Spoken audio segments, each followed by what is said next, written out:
Swear to God. Okay, there it is. Yeah, we're live. Okay, well, we're live. Okay, Yeah, all right. yeah, totally. Okay. Oh, Okay, so awkward silence. No, let me get my I know, phone. that's weird. Okay, so good morning, Friday. everyone. It is Friday, May 20th, 2022. And I have been up for way more than 10 minutes. So She anyway. she just got up, so we're kind of.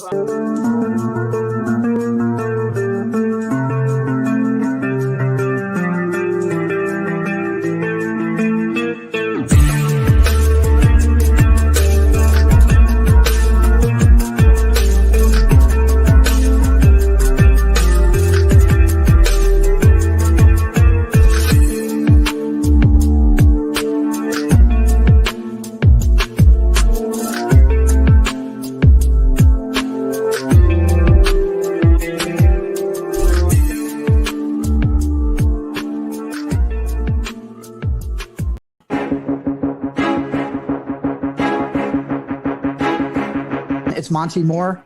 I'm a 30-year comics veteran in comics, games, and movies, and you've been watching one of my absolute favorite podcasts, Catch the Craze. You are watching Catch the Craze. What am I listening to? And you're listening to Catch the Craze. Where are all the indies at? A Catch the Craze podcast. What are you watching? I'm watching Catch the Craze. What are you going to do? Subscribe now to Catch the Craze, the #1 show online for independent. Have you subscribed to? You are an independent. Catch the craze. Making moves on your own. Catch the craze. On your grind in the streets. Catch the craze. Join the movement. Catch the craze. Hi, I am Joe D. McPhee. I am the host of From the Desk of a Small Press Publisher, and I want to cordially invite you to watch our show Saturdays at 9 p.m. Central Standard Time. On our show, we will have different guests as well as talk about the comic book industry and pop culture. And every so often, I might actually do a drawing session or a 3D rendering session every here and there. So once again, I want to invite you to watch From the Desk of a Small Press Publisher right here on the broadcast channel that you're looking at, whether it be Facebook, YouTube, or Twitch. Hope to see you there, and make certain that you catch From the Desk of a Small Press Publisher at 9 p.m. Central Standard Time. Thanks. Woo! Wow, yeah. So here we are. I found my post-its. Friday. We're back on track. Today is Friday. I don't know what I'd do without you. Oh boy, or post-its for that matter. Oh, what a morning! Hey, it's like even though it's 11 something, so it's 11:04.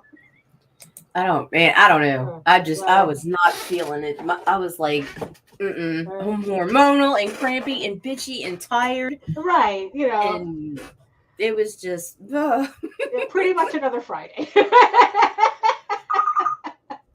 So welcome everybody to another episode of the Ragin 2 the Vlogs shows. So we have Patrick and Jody joining us already. Oh, there we go. Yes. Everybody else is at Brian's place, but they're coming. Oh, that's true. That's true. Yes, we do. And we do have 3 people watching us. So introductions all around. Hello, everyone. My name is Daphne Lage, and I'm a cartoonist, illustrator, and comic book artist from New York.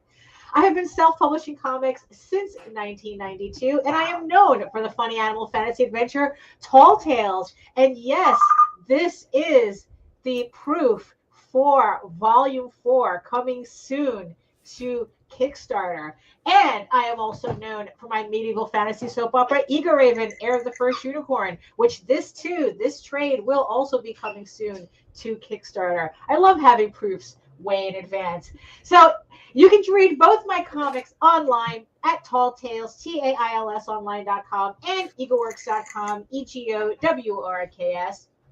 And you can also join me here on YouTube at Daphne Lage Art, where you can see all my videos on how I make my comics. And you can also join me here on the Ragin 2 network, where you can hit the subscribe button, hit the bell button, get notified every time we go live with the show. So yes, so if you are watching us from Regions Beyond, from Facebook, from Twitter, wherever you're seeing this link, come on over to to YouTube. Come join our sexy people in the chat. You know, they're lonely right now. It's like, you know, there's only 2 of them right now. So come join them. Right? you know, let's get some conversation going. So Nita, Yo, tell the peoples who they are. my you are. name. Oh yeah, who they are? Fuck you, people. No, wait, come back. My name is. Hi, my name is Nita. Lanning. I like long walks on the beach. I am the CEO and executive producer of the Ragin 2 broadcast network, and yeah, I'm still trying to wake up a little bit, and I just split my fucking lip open. So it's a rough morning. Great morning. But at least, do you think that you're finally done rearranging your office? No, absolutely not. Oh, okay. In fact, I'm flipping it around because last night showed me just how much I cannot leave this setup if I want to be able to breathe during the day. Like when I'm live streaming, I can shut the door and use the padding to muffle the silence.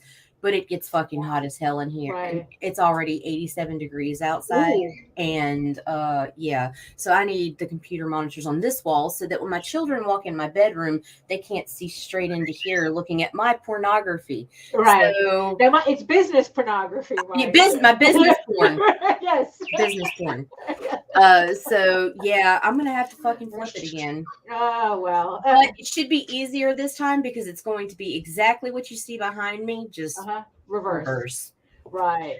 Yeah, I'm still kind of in the final throes of figuring out what I want here. I'm still putting up like the little acrylic wedges that you recommended, which are brilliant. They are awesome. Awesome. Absolutely. You can see some of them in action back here.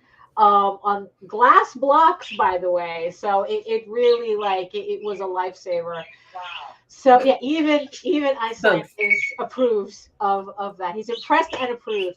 So let's see. So the title of today's show, because Patrick is asking. Oh, and hello, good morning, Joe. Good morning, Allison. Good morning, Patrick. So Patrick is asking about the title of today's show. It started out, it was intentional. It was going to be a total bitch session, but I bitched so much all week, that I felt better until I woke up PMSing. Well, that's kind of different, But yeah, you kind of got it out of your system. So I did, and I did. There's. Marketing tips that I fucking throw out there for free all the time that people don't listen to, and then shit happens, and it's like, and I'm not like I would never say I'm a god. I would never say, oh, well, I know this for a fact. There are some things that I do know for a fucking fact. I guess that part. Well, yes, we have to give ourselves credit, and it just kind of, there are ways people are going about marketing their crowdfunders that are counterproductive. Right. And what I mean by that is there is a trend right now. Well, hold that thought. Okay, Why good. don't we do a little housekeeping first? Oh yeah, let's totally do that. And then it's like we can kind of try to educate the peoples. And keep me on control, Daphne. And because there's a lot of campaigns, people are building their campaigns, they're starting their campaigns. They're doing campaigns for the first time. So maybe a little, marketing 101, or at least marketing. Okay, let's totally do that. Will be helpful to people. So what's up? So what's in housekeeping? You are, ma'am. Yes, absolutely. So so launching June 13th, 2022 is going to be Tall Tales Thieves Quest Volume 4, the 4th and final volume of the Thieves Quest story arc, but absolutely not the end of Tall Tales, because it's like the adventure just doesn't stop there. So the pre-launch page is live now, so you can go to Kickstarter and sign up to get notified when the campaign goes live June 13th. Volumes 1 through 4 will be available on this campaign, so you don't miss out on anything. So as I showed in the intro, the proofs are here, the proofs are ready, the books are ready to go. It's just the campaign launches June 13th, so sign up on the pre-launch page for that. So yes, and House of Bob coming up next Saturday already. I mean, it's like this month is just flying by. So House of Bob drawing night stream, the once a month special, drawing special that me and Nita do. You know, talking and drawing artwork and topics that not exactly appropriate for the daytime crowd. So the next show is going to be on May 28th, and the topic for this episode is going to be Rule 34 and the dirty fan art and fanfics that made us what we are today.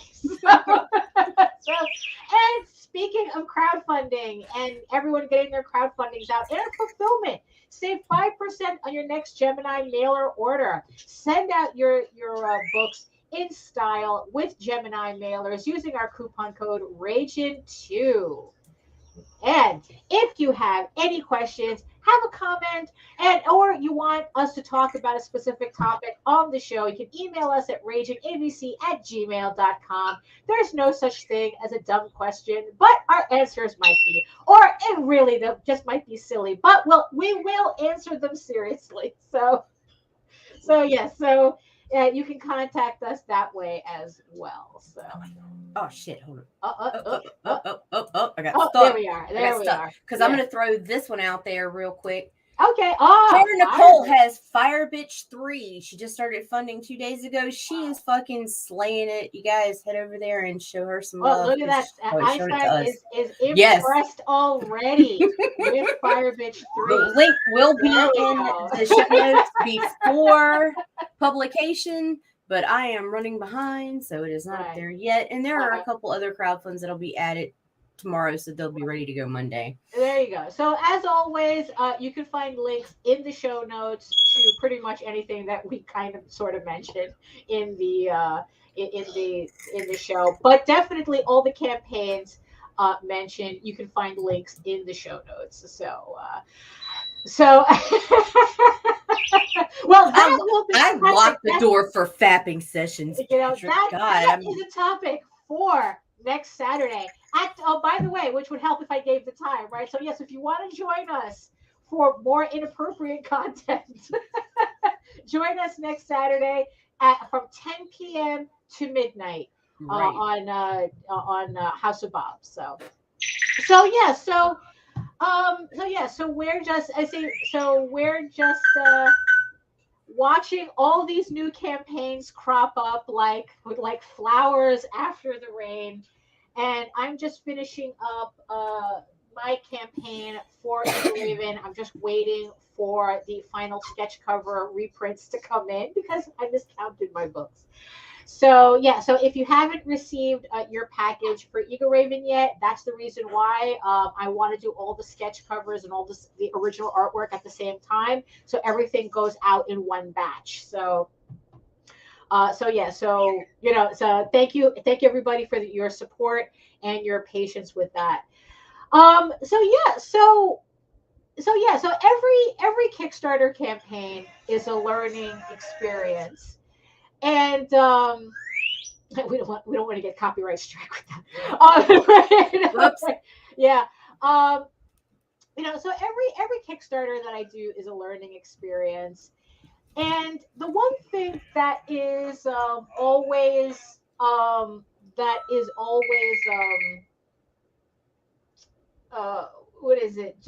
just kind of like confounding me, because it kind of, the rules of it always change, is marketing, online marketing and social media marketing. Like I think it's the kind of like, out of everything, it's the most challenging thing that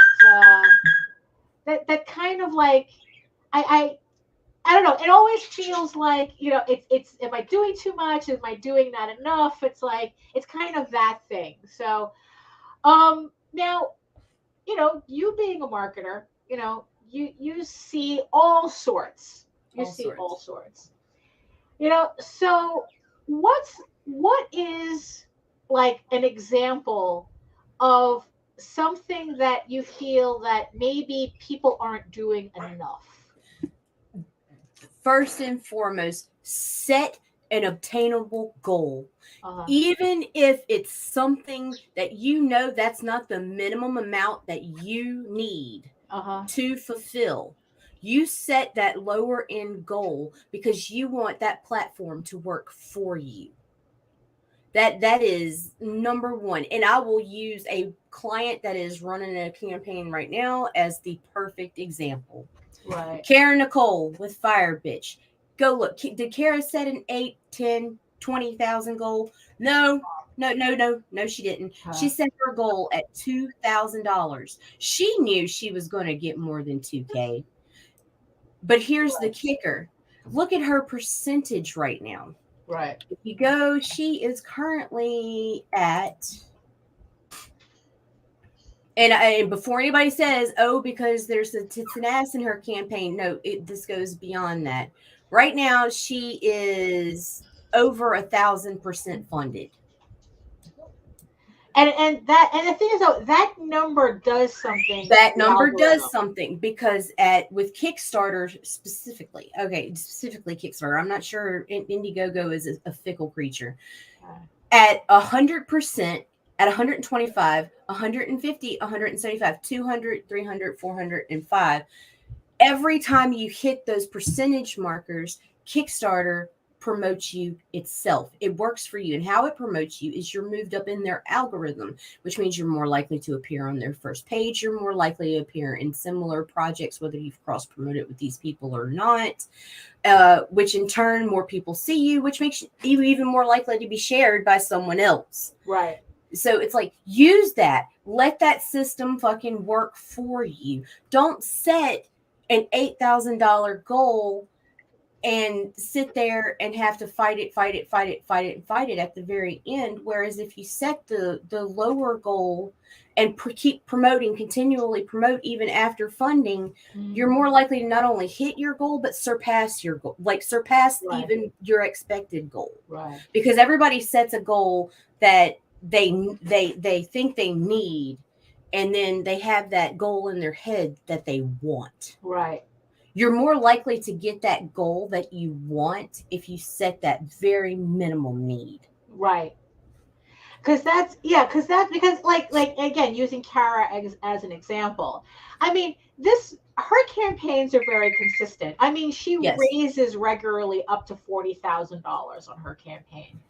Right. But she set a $2,000 goal. Now, because I know for a fact, the bitch knows how to market. Right. Now, I know for a fact, we both know for a fact that doesn't cover her costs cover her costs. Not even close. For doing the book. I mean, it's like I think she colors her own book, right? I think she has. She has a small army of people putting together. She has photographers. She has, and she pays them all well. 2K wouldn't touch her for what she spends. So her minimum is not what she absolutely needs. It's far from it. However, because she set that goal, I mean, technically, I'm just repeating what you said. She's using the algorithm, to her benefit. Because now it's like, oh, the algorithm is saying, oh, you funded 1,000% over, and now every time you open up Kickstarter, Fire Bitch is right there. And I think, and that's like a big difference between Kickstarter and Indiegogo, because Indiegogo doesn't do that. I mean, there's certain things that Indiegogo does that I like, but there are certain things that Kickstarter does that I like better, right? Kind of, and this is one of them. So the thing is, though, so she set her goal to 2,000, but like within 24 hours, she was at 20,000. So it's not like she was taking a risk that, oh, what if I only make 2,000? I mean, that's obviously not her pattern. Right. So if you've done campaigns where you can get up to a certain amount, you can play with the algorithm by lowering your goal, knowing that you're going to, you're going to reach your actual goal anyway, but now you have Kickstarter working for you. And you also have a psychological effect too, because people, when they see percentages, recognize percentages more rapidly than they do price differences. Right. Whereas when you see the comparison, you see, okay, so she set her goal here, but she's here. You see the here numbers to where she's at now. But when they add that little percentage, and then it's like, whoa, this must be some good shit here. Right. I got to get in on this. There's that too. Right. Because also conversely, there's also, if people coming across your campaign see that you're struggling there, or you're taking a little too long to fund, they're probably less likely to support your campaign. Because they're looking at that going, oh, are they going to fund anyway? Especially if it's your first time. Right. Because there is no pattern. So yeah, it's like they're going, oh, is this going to fund anyway? I'm not going to bother with it. So you know, it's like, yeah, there's a lot of, and that's the thing that some people don't understand, that not only are you playing the algorithm, but you're playing with psychology as well, in terms of that. And what would you say to people who do argue that's way below what I need to make? Are your pages laced with LSD? I mean, seriously, even 100-page book. I mean, I guess it would depend, because if someone was charging $1 a book, then no, you're not gonna. If you get 100 backers, you're probably gonna have a hard time fulfilling. But that let's be reasonable. We're gonna figure out how much our fucking costs are and whatnot. It ultimately, if it's like this, if you set that lower end goal, you obtain it, and you let the platform work for you. You're in it's a much easier role for you in general. The campaign itself, the platform takes some of the burden, and if not, say you don't reach the minimum you need, but you obtain your goal. Well, guess what you can do? You can refund people if need be. In fact, nobody's going to get mad at you if you did not get enough to get them the product. Yeah, it sucks, but fucking give them their money back, and guess what? They'll be more willing to back you again. Don't fucking lead people on forever with, oh God, I could totally throw a campaign out there right now. No. Yeah, I know. It's like, either fulfill. You're either going to be able to fulfill or you're not. At the end of the day, if you can't, just fucking go ahead and give the money back. Don't sit there and hold on to people's shit and give them the runaround and whatever. And if you spent that before you got to the point where you realized you couldn't fulfill anyway, well, fuck you, buddy. You whatever. Well, you're definitely talking about campaigns where it's like they reach their goal, but for some reason you're still waiting a year and a half or longer, you know, for you to get your book, you know, because it's like they're using that Kickstarter money to produce the book, which, well, you get a minimum 100 backers for the past few campaigns, right? Yeah. What was your bare minimum print?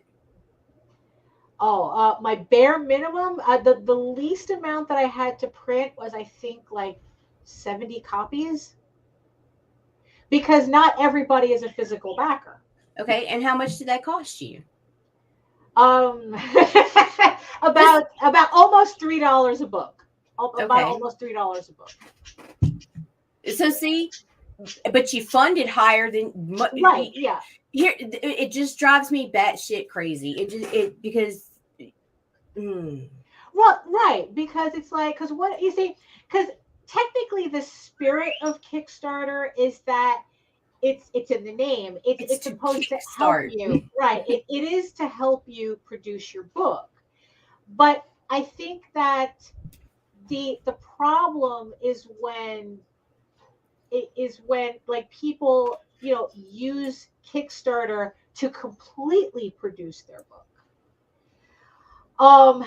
it's like, because I think like I said, the spirit is supposed to be, Kickstarter is supposed to get you that start, or at least give you that ending, give you just enough to complete. So, just enough to start, just enough to complete. But the idea is that you're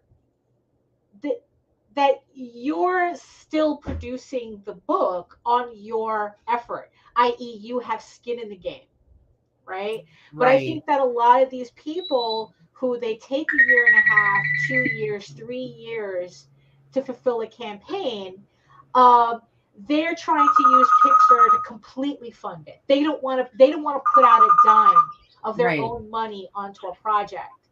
And they would rather have their fans wait 3 years for a book that honestly, by then they don't even give a fuck about anymore. Right, exactly. It's like, honestly, it's like, I think that by the time it hits 3 years, there's probably less, there's probably less than a 50% chance that you're going to get the book at all. Right. So the longer the longer they make you wait, the less I think you're going to get the book. On Kickstarter, I would go as far as to say I've noticed if it's more than 6 months, it's probably, you could probably write it off. Indiegogo, that's a different creature. Creators that they're almost literally up to 10 years, and it's like, okay, I think it's safe to say you keep your shit at that point. Yeah, it's like you're never going to fulfill. So, but that's kind of a little bit of a tangent, because it's like, so the idea is that, it's like, right, Joe brought it up. It's like, if you're not willing to put up your own money on a book, why are you demanding mine? Right. Why are you entitled to mine? So that's something to kind of to really think about. So again, going back to your goal, your minimum goal, and using and it's like, I was about to say manipulate, but technically that's kind of what you're doing, even though manipulate is kind of like, has a derogatory right. No, you have to make the system work for you. Right. So that's the thing that I always, that we both do, that it's like, look at how your campaigns are performing. Like, I already know that, okay, technically I can make 6K on a campaign. Like, so technically, okay, on issue 5 Amigo Raven, nothing is stopping me from logically thinking I can make 6K on that campaign and setting my goal at 6K. But it doesn't work the algorithm for me. If I do that, I have to work probably twice as hard or 3 times as hard to get to that 6K, when if I leave my goal at 1,500, that I can get Kickstarter to do a lot of the heavy lifting for me. Yes, and they will. And they'll you'll even sometimes end up in newsletters that go into extra updates, so you get even extra promotion into other people's mailing lists that you wouldn't be able to reach on your own. Right, because, this campaign is doing this well. It's doing 1,000%. Like I said, I can't open Kickstarter now without seeing Kara all over the place. I mean, from 2,000 to 20,000 in 24 hours. So it's like, so that's kind of a thing to really consider. It's like, now mind you, conversely, don't go too low. No, don't go too low either, because people who set $300 and $500 goals, somebody looks at that and they're just like, oh, they get suspicious. Why is your goal so low? Right. Because that's what happened to me on my first campaign. I thought if I started with a $500 goal, that it's like, well, it was my first campaign. I wasn't sure how I was going to do. I wasn't sure how people were going to react to the book. And so I set a $500 goal. No, it was a $500 or $750. It was something low. I think it was. It was low. Yeah, it was low. And I literally had people telling me, I want to support your campaign, but why is your goal so low? And it was a strange thing for me to get over. And on my next campaign, I really had to debate. I had to really fight myself in going up to, I think I brought it up to, I don't remember if it was 1,000 or 1,500 on the second issue, which I ended up making in 2 hours. So obviously there was something about that difference that made people more confident in my campaign. And that shows absolutely with it being the second campaign, because the second campaign is usually your draw. Yeah, which I did see in terms of backers. Right. You know, so that was the funny thing. So it's like I would have to look at the numbers. It's like I don't want to say anything off the top of my head now. Hey Marvy, hey Glenn, but yeah. So that was the thing. So it's like so just because I can make 6K, I'm still keeping now. Oh, here's a question for you. For you. So because I made 6K on my last campaign, so I have issue 5 coming up at the end of the year. Now, granted, I am not going to make a $6,000 goal. I don't want to. It's like I said, that's good because I was leaving. I'm like, all right, yeah, it's like that was. However, okay, I'm kind of wondering if I would benefit from slightly raising my goal from maybe like 1,500 to maybe go to 2, 17, or just go straight to 2. I'd go straight to 2. Go straight to 2 with you, right? But that's only because you're experienced and proven, right? You know, because that's what I was thinking. Because 1,500 on the individual issues, like okay, I know that works, but there kind of comes a point where it's like, you know, okay, I was listening to an interview that Christy Shin was on one of JD's shows, and she was talking about this, how about like she feels that too many people are putting they're undervaluing their work, right? And it's like, and she has a point with that too. You know, it's like you don't want to undervalue your work, but I think that in this context, we're not talking about undervaluing as we are manipulating the algorithm. Again, right. I'm kind of squicky about using the algorithm to your favor, because manipulation sounds like a bad thing. Right. It's kind of like buying views. You know, like people who buy views on YouTube. It's like that's manipulation can sometimes be a good thing. In BDSM, you want to manipulate. Right, exactly. That's part of the kink. But you know, but in this case, in marketing, it's like there's certain. It's part of the game. Right. You know. So like I understand that whole don't undervalue your book, but at the same time, it's like I don't want. Exactly.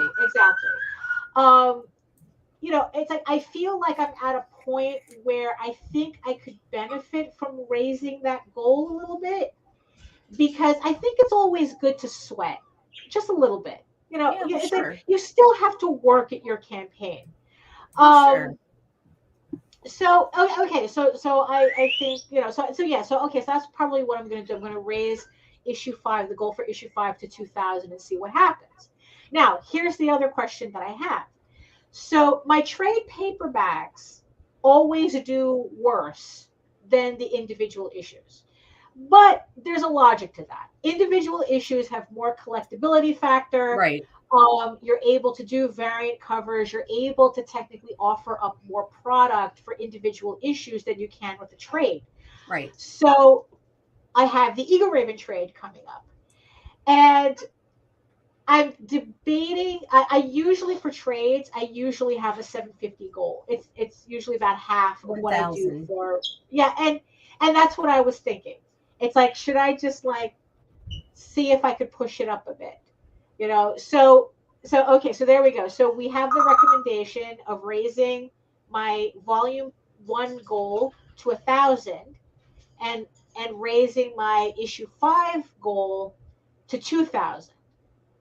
And then eventually what I would like to be able to get these 2 campaigns to do is to be able to run a trade campaign and a individual comic campaign at the same level, where I know that I can pretty much raise the same amount of money whether I'm running a trade or a comic, as opposed to thinking one would do worse than another. With a trade, that's going to be difficult. Okay. Because I have seen trade, like, I would never recommend somebody going more than 1,000 on a trade unless you know for a fact and you have a proven track record of selling trades for the higher end tier. Like if you say you fucking come through, you set that $1,000 goal and you make 8, 9, or 10. Okay, then next time, yeah, sure, do that then. But for the most part, trades do not do as well. Even if they're the floppies for that same book did outstanding, I've seen trades fucking fall to the wayside and not even fun. Yeah, because it's a different audience. Because it's like even right now I'm going through a trade phase. It's like I'm not buying individual issues because I literally don't have the setup for that and to store those anymore. But I could put a book on a shelf. So that's another rant. Right. Oh well, yeah. We can do an entire episode about variant covers. Variant covers are alive and well on Kickstarter. I mean, the long and the short of it is that variant covers are a very big thing on Kickstarter. In fact, they can your tits and ass circles. Let's be especially. But even on regular campaigns, my variant covers, I mean, that adds money. They certainly do. Yeah. But whenever I hear somebody talk about variant covers, I think about campaigns that have 20 fucking covers. Right. Yeah. That's instantly where I go. Not the 1, 2, or 3. Right. Exactly. And that's kind of like where it gets weird, which is because it's like, okay. So, all right. So if you have one variant cover that could probably add like $700 to your campaign, but say you paid $200 to $400 to get that variant cover made. So, but that variant cover made $800 for you. So obviously it's worth it. Now the thing is, though, if you have 10 of them, hey Jake, and then all of a sudden you're paying out. It could mean that you're paying out more money than you're going to see back on your campaign. It's like, okay, you're making all this money on all these variant covers. Like you can make it's like, oh, I did all these variant covers and I made $13,000 in my campaign. But that's for that's for Saturday. For Saturday. Saturday. It's like, so yeah, you made $13,000 on a campaign, but you had to pay out so much money for all the artists you had to get for the variant covers that you might actually just walk away with $2,000. Which is the same thing you could have walked away with less effort, or doing less covers and just It's crazy. So like I said, variant covers could be its whole, like the pros and cons of that could be its own episode. And if you want, we could talk about it on Monday. So we could do a full hour on that on Monday. So another thing that I was having problems, well, not problems with, but like trying to figure out, because also another thing too, like I said, social media is really tricky when it comes to advertising a book. And there really is a fine line, a very fine line between advertising and spamming. Yes. And it's very easy to cross that line. And even though people want to see your work, there are certain things that can turn people off really quickly, no matter how much they enjoy your stuff. Right. So that's something that it's like, I'm still trying to figure out, like, what's kind of the sweet spot. Like we were talking about, we were talking to George on, last week, where with his pre-launch page, he was literally only posting about it twice a month. Mm-hmm. He had a very chill campaign, and he just like kept it, and then all of a sudden, his first campaign, he's doing incredible. Right, he's doing really, really well. And so what? Okay, so where does that fine line happen? Where do you see that? Like, where does it like what's optimum, and then where does it cross over to spam? Okay, first of all, it instantly becomes spam if you're going to every group, every page, multiple times a day and just clicking your Kickstarter link or adding your Kickstarter link. It also becomes spam if you're using bullshit to sell your product. And I am going to hurt feelings saying this, and I don't care. I'm sorry. You can unsubscribe, whatever. One trend that is really big right now that is a very poor decision when it comes to marketing is one of my favorite things in the world is memes. Yeah. Do not meme your fucking shit. Nobody wants to see a fucking meme advertising your Kickstarter. What does that have to do with the product you're trying to sell me? Yeah. Will you fund? Maybe, perhaps, if you've already built up that dedicated following. Are you going to get a bunch of new followers? Probably not, because I know for a fact, which I don't understand why people won't open their mouths and speak up about this shit. I know multiple people who will immediately mute a campaign when they see the person using memes to promote. Yeah. Show me your product. Show me your interiors. Give me a brief character description. Alter images from your campaign and include the link into your comments. Change it up a bit. Because to me, spam equals trash, and you converting memes, which 90% of the time are not even fucking funny. Right. Let's be real. You guys think or can be very easily not misinterpreted. Or misinterpreted. Right. God, there is an example I really want to give, and it's right. a friend of mine, and that's what really sucks. But I mean, dude, if you can't clearly look at an image and see what idea is being sold, right, then it is poor for marketing. Yeah. Because people who don't know you personally are not going to get your jokes. Yeah. So don't bring that shit to the table. Right. Yeah.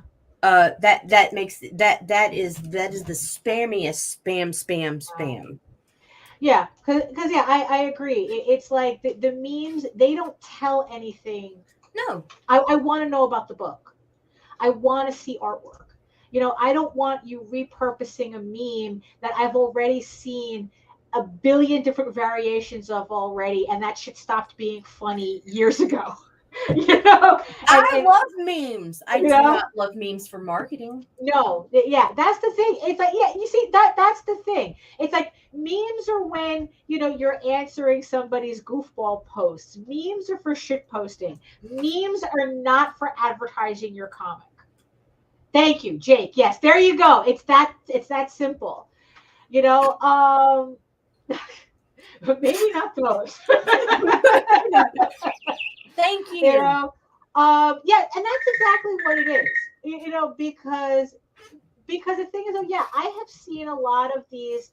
You know, they're supposed to be funny, and I'm misinterpreting them because. And we know the people that are running them. Right, that's what. exactly. And it's like, so imagine a stranger's take. Yeah. Like someone who's not even, or someone who's on the outside of the indie industry into mainstream comics that stumbles on, and then they see Marvel and DC are not going to do that. Right. Image is not going to do that. IDW is not going to fucking do that. Nobody's going to fucking do that. And why don't they do that? Because they use tried and proven advertising methods. Right. And also the thing is, you had mentioned too, that because we end up muting these creators, and I know it's like, look, I know that there's creators that I mute the second I see that they start memeing, because it becomes their only thing.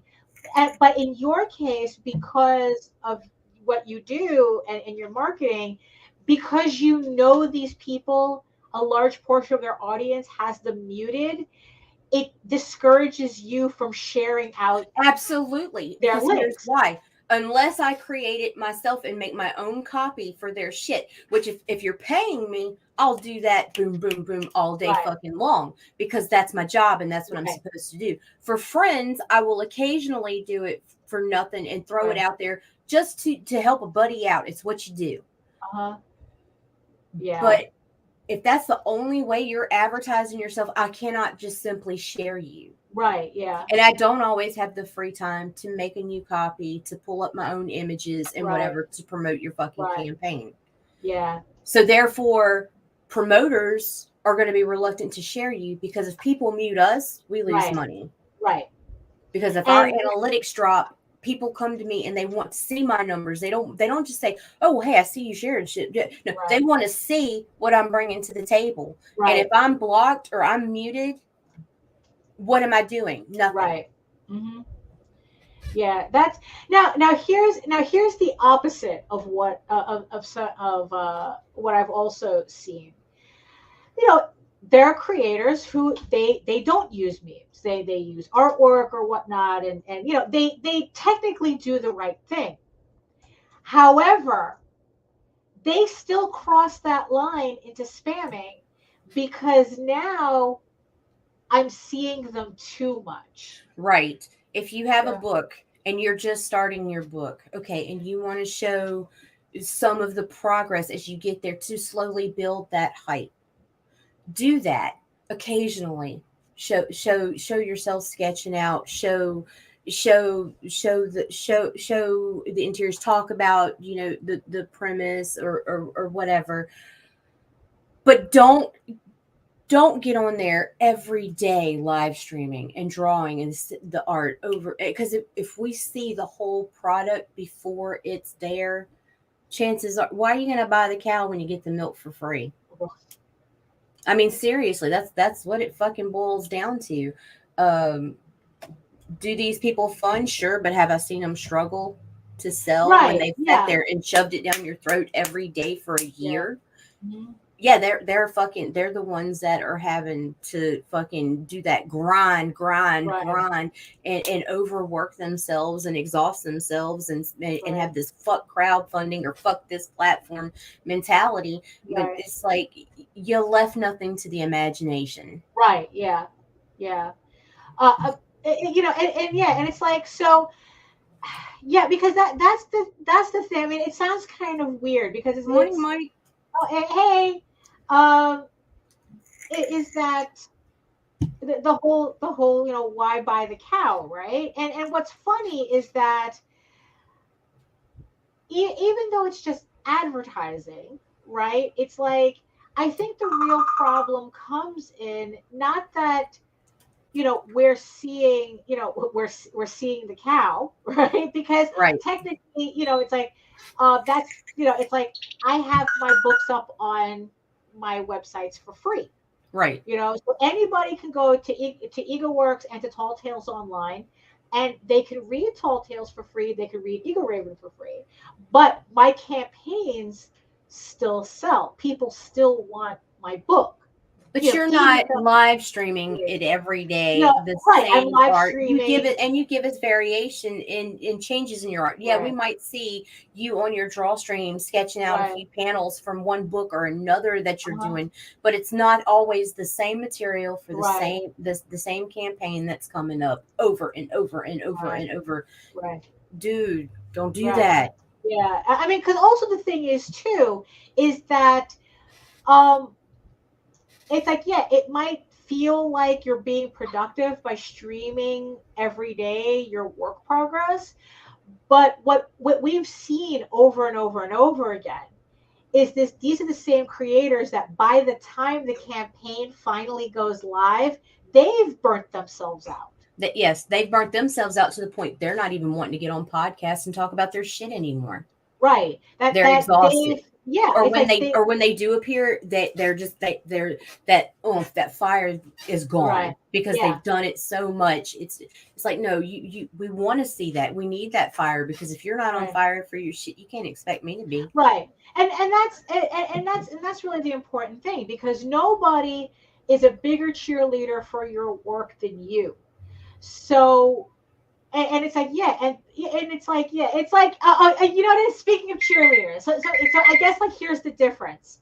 So when you're at a game, you know, now mind you, I'm going to completely talk as somebody who's not into group sports, so I may be talking out of my ass here for a bit. But you're at a game and the cheerleaders comes up. You know, yes, live stream draws should be your showcase. right? Exactly. You're supposed to showcase, not, lay yourself bare before the campaign starts. So you're at a game, the cheerleaders come up. Everyone's like, yay, cheerleaders, cheerleaders and exploding Zambonis, the whole thing. It's like everybody loves the cheerleaders, right? Until you happen, I don't know, you go to Disney. Because this happened to us several times. You go to like Disney World, but you go during cheerleading championships. Oh, Lord. So you're fucking surrounded by cheerleaders. Everywhere you look, those bitches with the glitter bows in their hair are everywhere.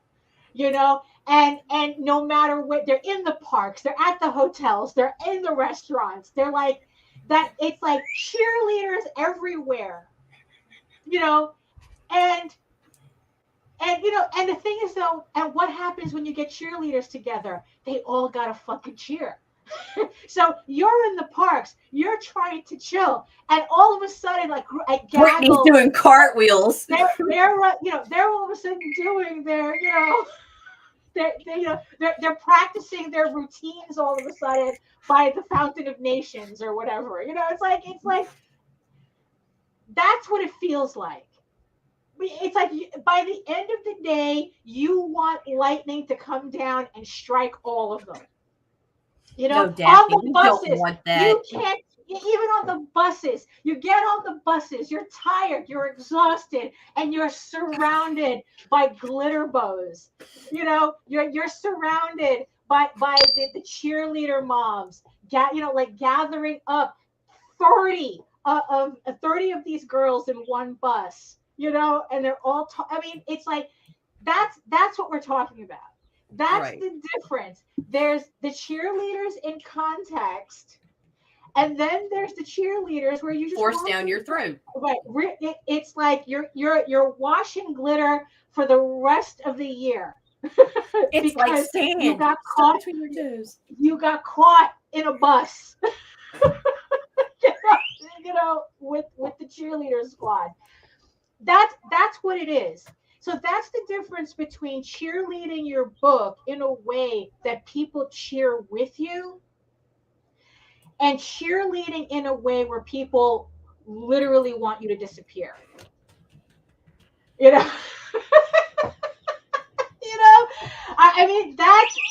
That's kind of like the best analogy that I could give with that. So don't be the cheerleaders at the resorts. Don't be the cheerleaders at the cheer meet. Be the cheerleaders at the football game. But don't be the cheerleaders with all the other cheerleaders when I'm trying to have a nice vacation. Because that's happened to us several times, and it's weird every single time.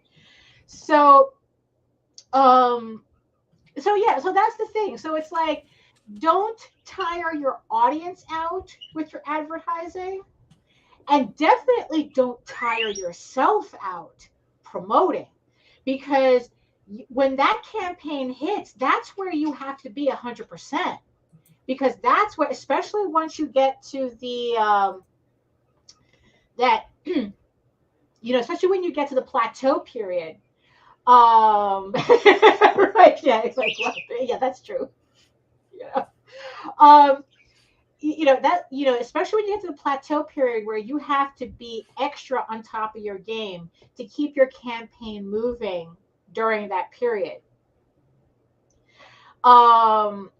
So what would be your optimum, like what would be like the optimum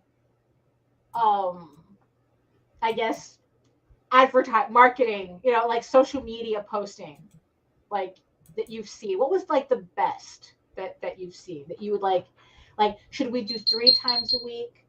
Should every 5 days a week? When you're active, every day, but use different groups.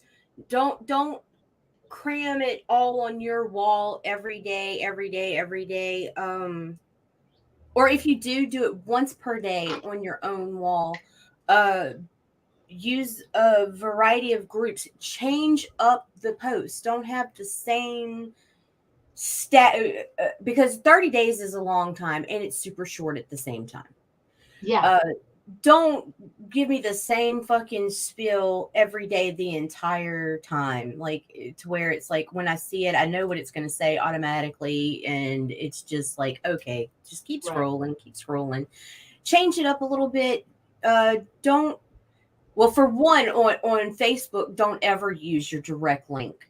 That's a proven fail in algorithms. Don't believe me? Go look at my Facebook wall right now. You'll see the posts that get engagements and the ones that don't. And an engagement, even if it's just a like, is an engagement.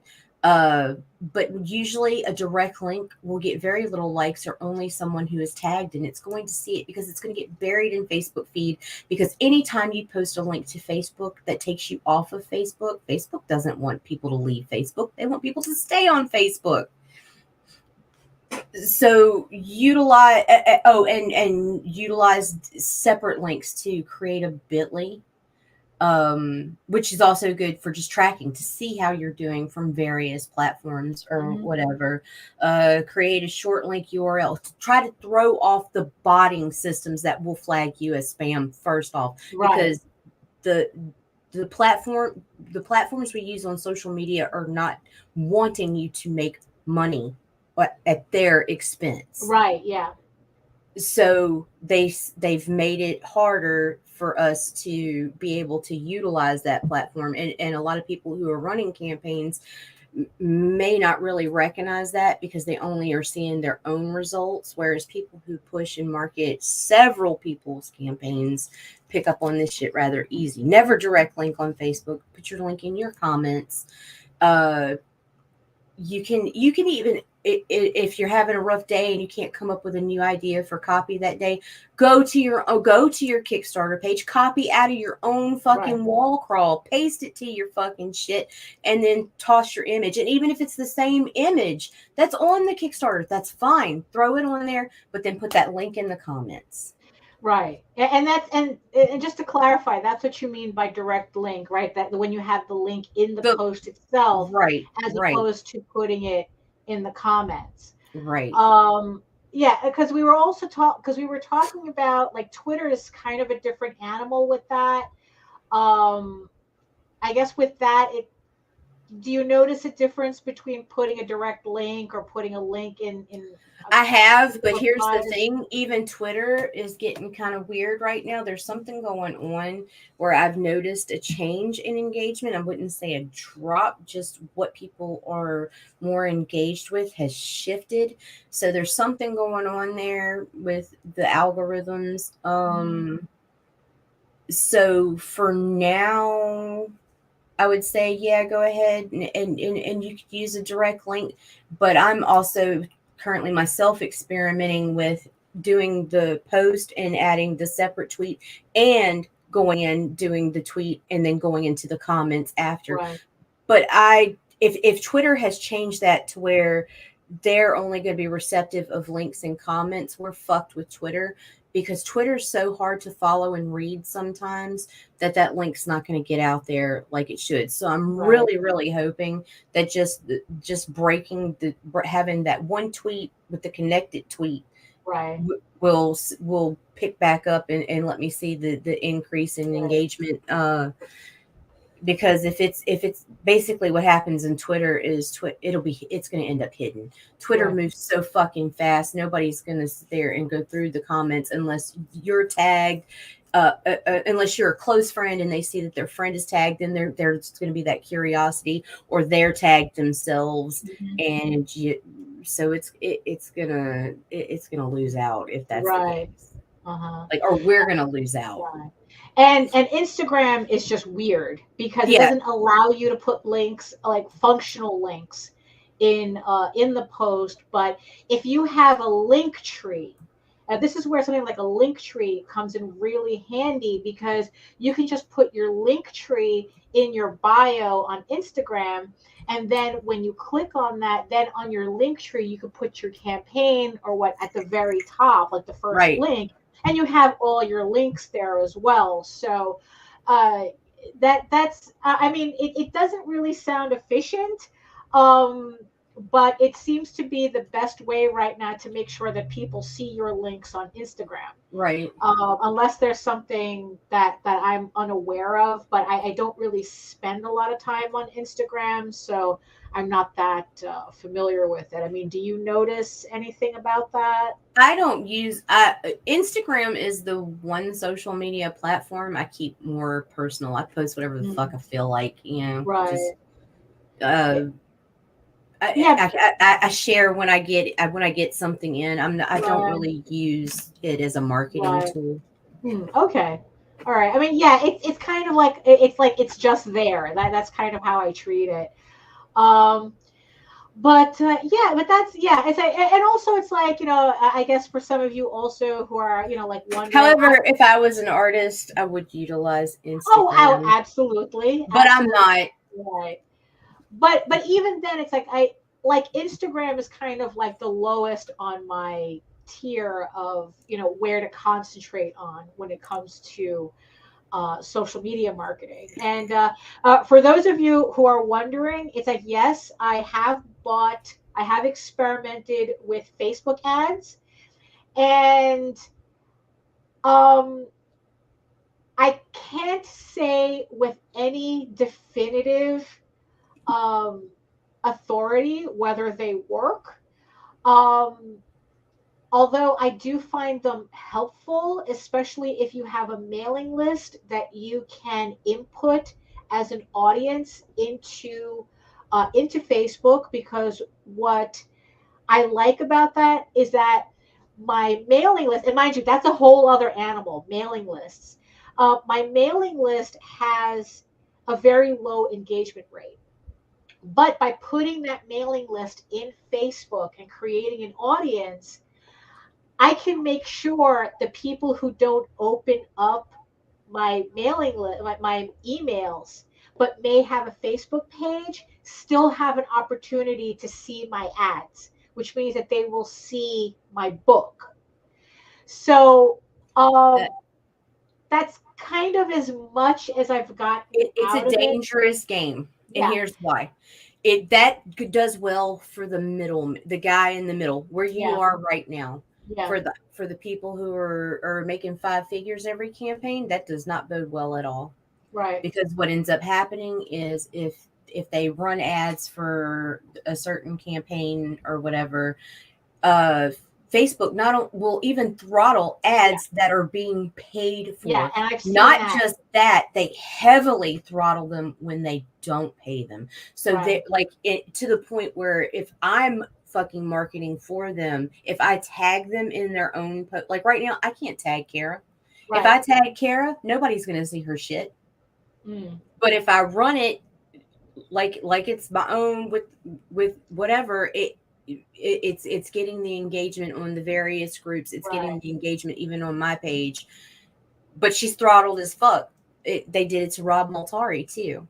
Like, which is why they pay marketers to fucking go out and do the social media push, because if they do it from their own accounts, they're not getting seen like they should. Right. And even paying. Because once you pay, they want you to pay more. Right.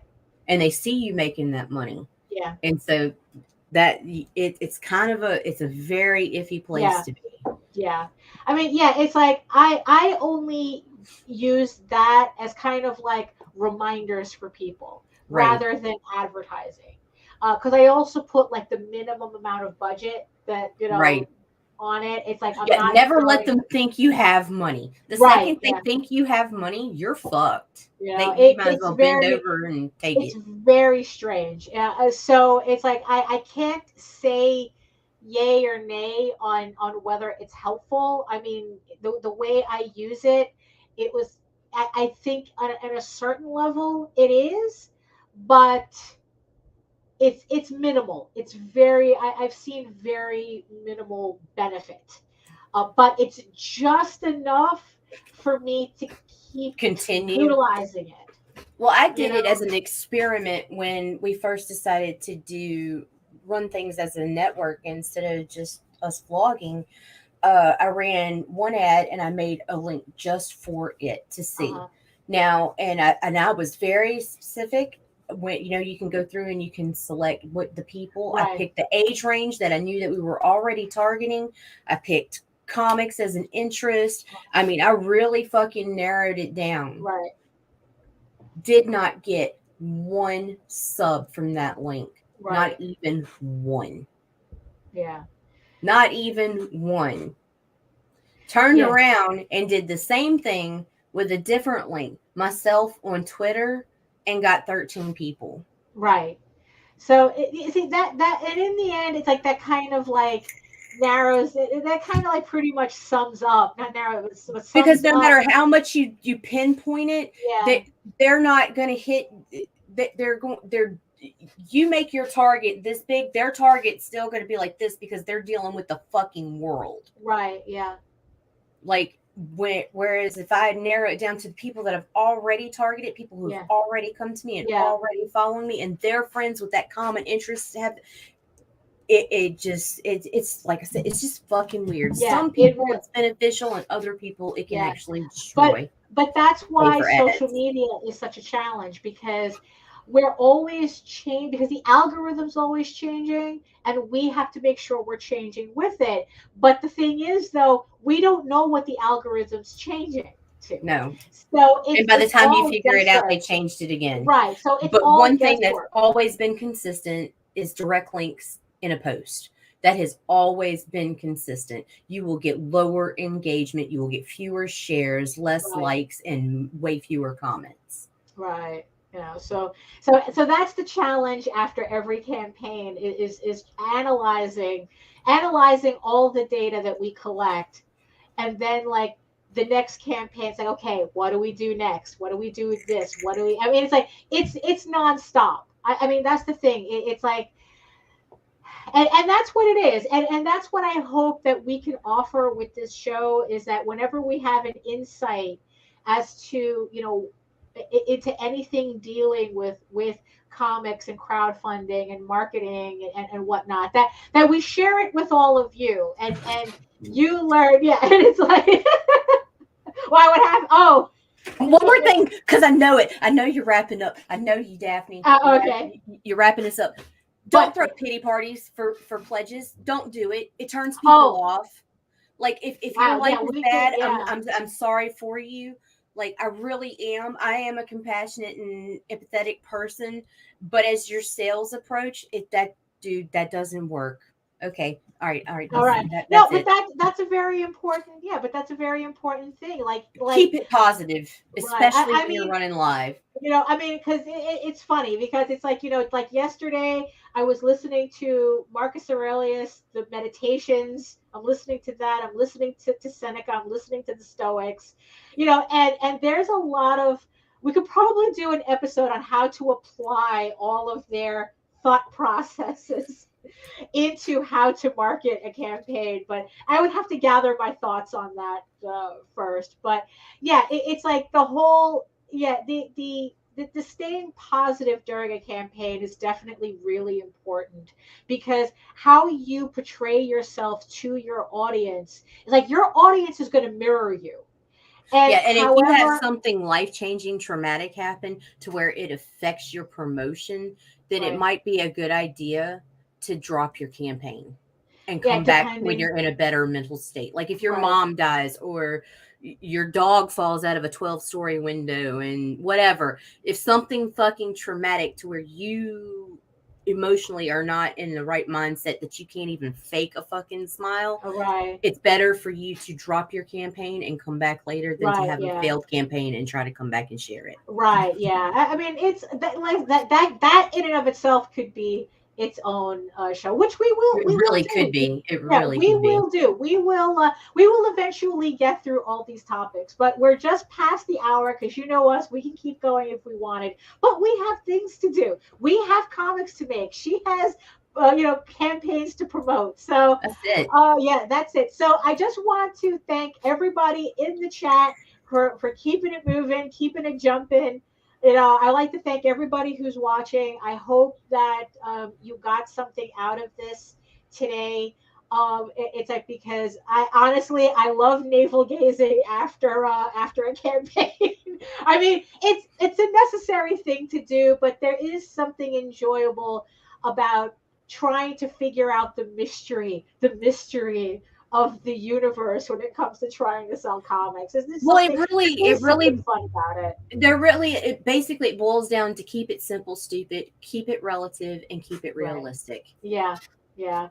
I mean, it's like it's like you can't get any simpler than that, really. So, on that note, if you speaking of wrapping it up, if you want to see more of my work and my campaigns and all that other stuff, you can head on over to my main portfolio site at egoworks.com, EGOWORKS, where you can find links to all of my galleries and social media sites. But yeah, I mostly post to Facebook if you're into seeing sketches and current work in progress and updates and my doodles and the whole thing. And you can also catch me here on YouTube. I will be back again Sunday with Randy Zimmerman on Sunday Funnies at 9 a.m. Back on Monday with Nita at 11 a.m. We do this Wednesday. I will not have a live stream. I forgot that I had something going on, so no live stream on Wednesday, but we will be back. So, hey, Mike. Dinner's in the microwave. It's cold. Right. Yeah, there you go. So like and subscribe the channel, both our channels, Ragin 2 and Daphne Lage Art. Hit the notification bell so you get notified whenever any of our shows go live.